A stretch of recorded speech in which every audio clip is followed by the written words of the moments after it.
Buenos días a todos y a todas.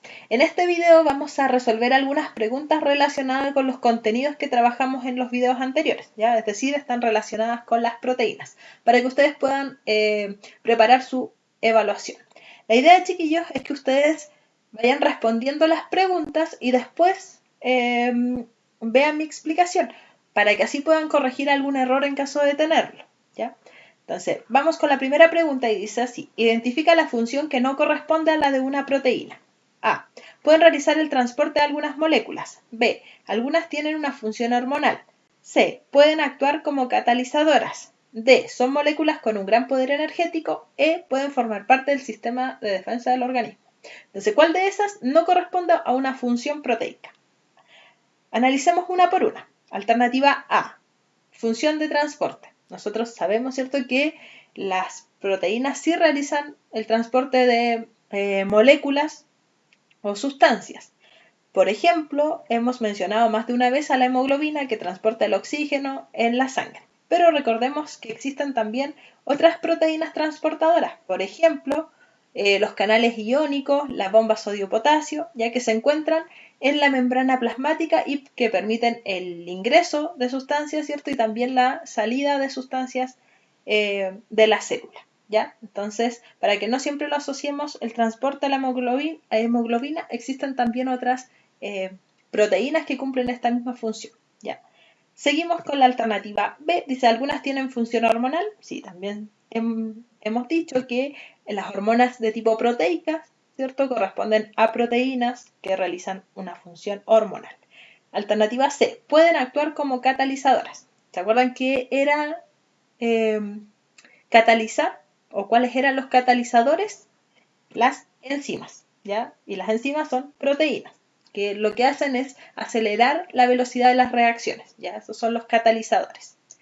La D dice, son moléculas con gran poder energético.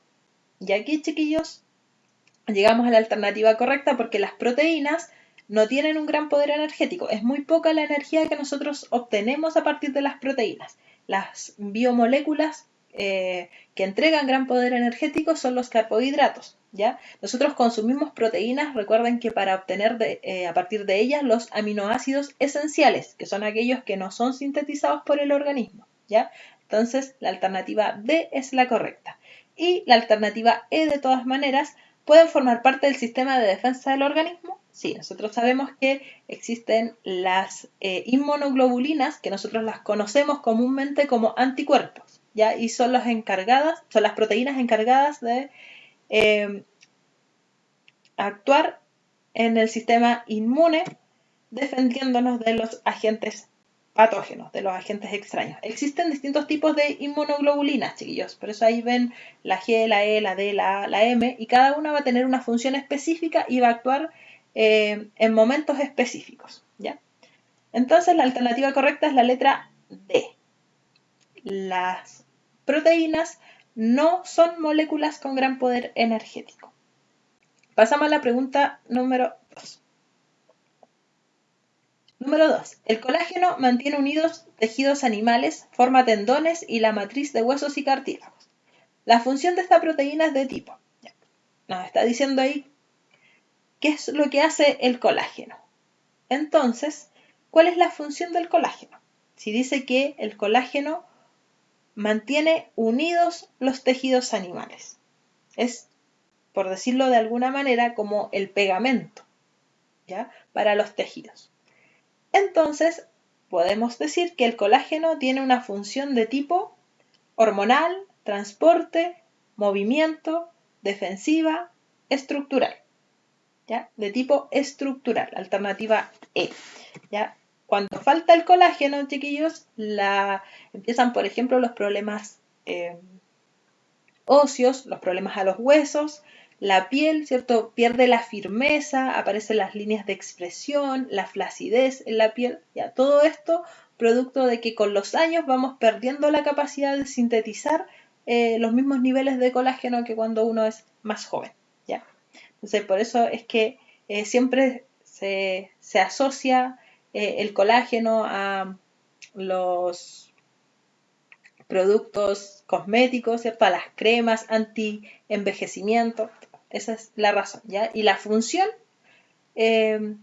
estructural. Continuamos con la pregunta número 3. Con respecto a la estructura primaria de las proteínas, es correcto decir que 1. Otorga la función a la proteína. 2. Es determinada por el orden, tipo y número de aminoácidos. 3. Resulta afectada en la desnaturalización. Y ahí tenemos una proteína con estructura primaria, ¿cierto? Que corresponde a una secuencia ordenada de aminoácidos. Y de acuerdo a esta secuencia es que una proteína va a tener una función u otra, o va a ser una proteína u otra proteína, ¿ya? Entonces la opción 1 está correcta, ¿ya? Porque la estructura primaria le entrega la función a la proteína.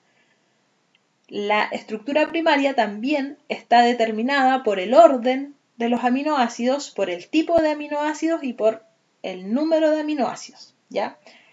Por ejemplo, nosotros tenemos acá una proteína con 29 aminoácidos. Si tenemos una proteína con 30 aminoácidos, ya es una proteína diferente, ¿ya? Si, por ejemplo, tenemos dos proteínas con 29 aminoácidos, pero acá el segundo aminoácido es una serina y en la otra proteína es una glicina, ¿ya? Cambió el segundo aminoácido. Entonces esa proteína también va a ser una proteína distinta porque el orden de los aminoácidos es distinto, ¿ya? Entonces la opción 2 también está correcta. Y la número 3 resulta afectada en la desnaturalización. Recordemos que el proceso de desnaturalización es la pérdida de la estructura secundaria, terciaria y cuaternaria, es decir, de las estructuras espaciales de las proteínas, manteniendo la estructura primaria, ¿ya? Por lo tanto, no se ve afectada en el proceso de desnaturalización. Hay algunas proteínas que pueden volver a renaturalizarse, ¿ya? Es decir, pierden su función mediante la desnaturalización, pero después pueden volver a obtener esa función original. ¿Por qué? Porque se renaturalizan. ¿Cómo es posible esto? Porque la proteína mantiene su estructura primaria, ¿ya? Por lo tanto, la alternativa correcta acá es la alternativa D, 1 y 2. Pasamos a la pregunta número 4.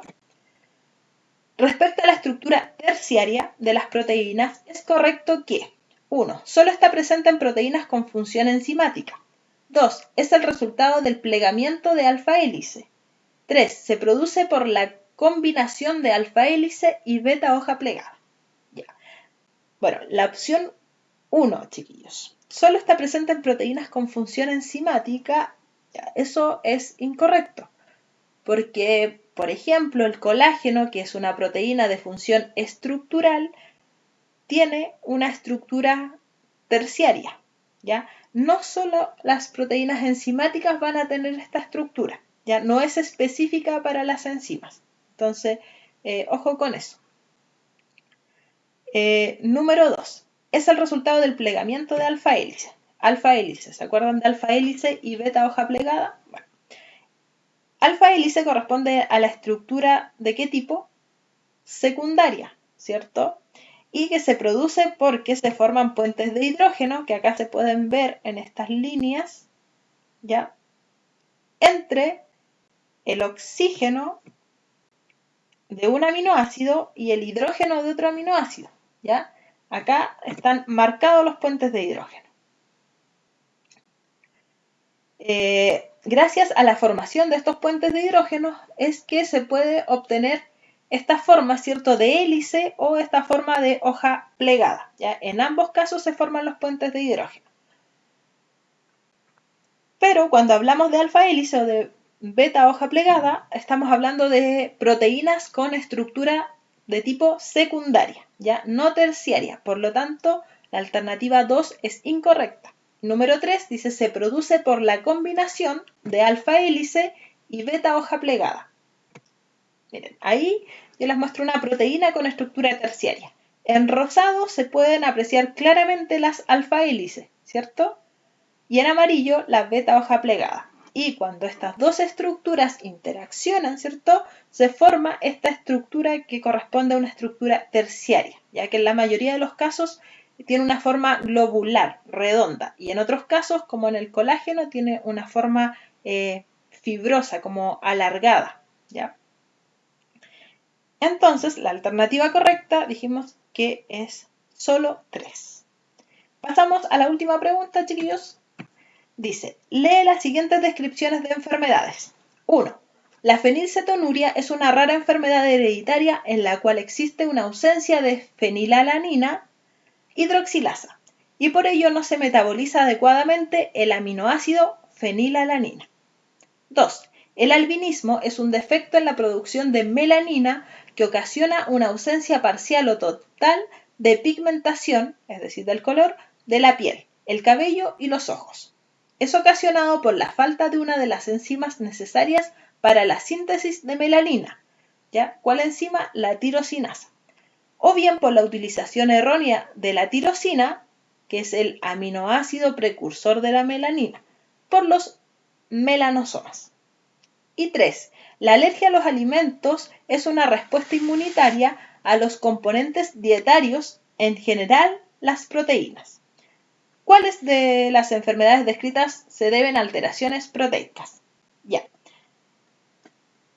¿Cuáles son producidas por una alteración o una deficiencia en las proteínas, chiquillos?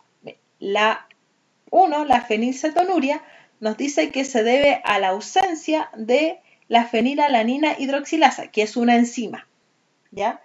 Y que debido a la falta de esta enzima no se metaboliza adecuadamente el aminoácido que es la fenilalanina, ya que es un aminoácido esencial que nosotros tenemos que consumir en la dieta. Entonces, acá, chiquillos, lo que está fallando es una enzima. Está faltando, hay ausencia de una enzima, ¿ya? Por lo tanto, ¿corresponde a una alteración proteica? Sí, ¿ya? Porque debido a que no está presente esa enzima, no se puede metabolizar la fenilalanina, ¿ya? Es más o menos parecido a lo que pasa con la lactosa que vimos la semana pasada, ya que como no está presente la lactasa, que es la enzima, no se puede degradar la lactosa, que es el azúcar, ¿ya? Acá pasa algo parecido, pero acá lo que no se puede metabolizar es el aminoácido. La número 2, el albinismo, dice que se ocasiona porque falta nuevamente una de las enzimas que son necesarias para producir la melanina, ¿ya? O también porque se está utilizando de manera errónea un aminoácido, que es la tirosina, ¿ya? Entonces, ¿es una alteración proteica? Sí, también, ¿cierto? Porque o se está utilizando de mala manera un aminoácido o porque está faltando, ¿cierto?, una enzima. Y la 3, la alergia de los alimentos es una respuesta inmunitaria a los componentes de la dieta, ¿cierto? Generalmente a las proteínas.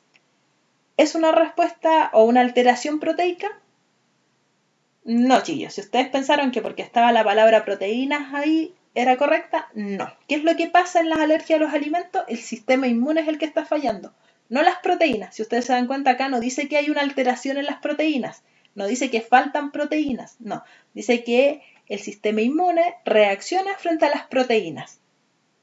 ¿Por qué? Porque lo reconoce como un agente alérgeno, como un agente extraño que tiene que ser atacado, ¿ya? Por lo tanto, la alergia a los alimentos no es una alteración proteica. Ahí las proteínas están bien, está fallando nuestro sistema inmune. Alternativa correcta, solo 1 y 2. Y con esto, chicos, ya pueden preparar su evaluación. Yo les deseo el mayor de los éxitos. Las preguntas van a ser de este tipo. Por favor, ojo con las preguntas de desarrollo. Expliquen bien su idea, ¿ya? Que esté bien clarito lo que ustedes quieren decir, ¿ya? Para no tener que bajarles puntaje porque no entiendo lo que dicen, ¿ya? Así que les deseo mucho éxito, que les vaya muy bien. Muchas gracias por su atención.